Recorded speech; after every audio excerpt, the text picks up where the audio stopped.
আমাকে বারে বারে মারা দিচ্ছে। আমরা মারা খুঁটি মারা কিন্তু টাকা দিয়ে চাইছে না, আমাকে মারা দিচ্ছে। আমরা দিচ্ছি, আমরা দিই না।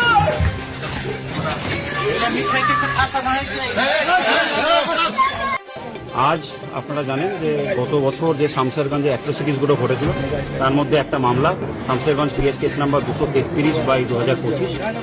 এই মামলায় বলরাম পাল বলে এক কুমোর তার গোটা বাড়ি তাকে ভেতরে ঢুকিয়ে, তার ছেলেকে ভেতরে ঢুকিয়ে প্রাণে হত্যার চেষ্টা করে এবং বাড়ি সমেত তাকে জ্যান্ত পুড়িয়ে মারার চেষ্টা করে।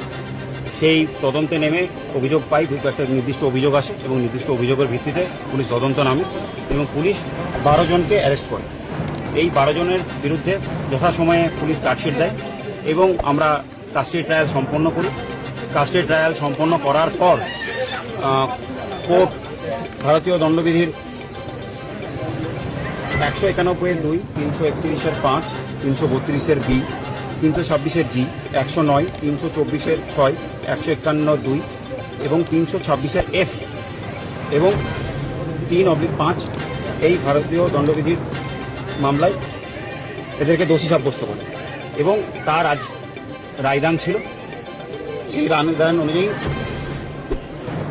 এদেরকে 191 এবং বাকি সমস্ত সেকশন মিলে সর্বোচ্চ 10 বছর সাজা ঘোষণা করা হয় এবং প্রত্যেককে অ্যাডিশনালি 60,000 টাকা করে কম্পেনসেশন স্বরূপ এই বলরাম পালের ফ্যামিলিকে দেওয়ার জন্য বলা হয় এবং সরকার পক্ষ থেকেও একটা কম্পেনসেশনে দেওয়ার কথা বলেছে 3 লক্ষ টাকা।